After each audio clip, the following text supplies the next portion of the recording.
In this tutorial, I'll show you how to add games to your Weebly website. Let's get started. Sign in to your Weebly account and open the website where you want to add games. Click Edit Site to open the website editor. If you don't already have a page for your games, click the Pages tab, select the plus icon, choose Standard Page, give it a name like Games and save it. Next, find an HTML5 game that provides embed code from a website that allows embedding. Copy the game's embed code. Return to the Weebly editor and click the Build tab. In the left panel, locate the embed code element. If you don't see it, click Show All Elements. Drag the embed code element onto your page where you want the game to appear.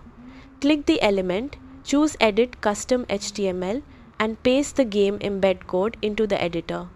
Close the editor to preview the game. You can repeat the same steps to add more games, then use text, images and headings to organize your gaming page. When you're happy with the layout, click Publish to make your changes live.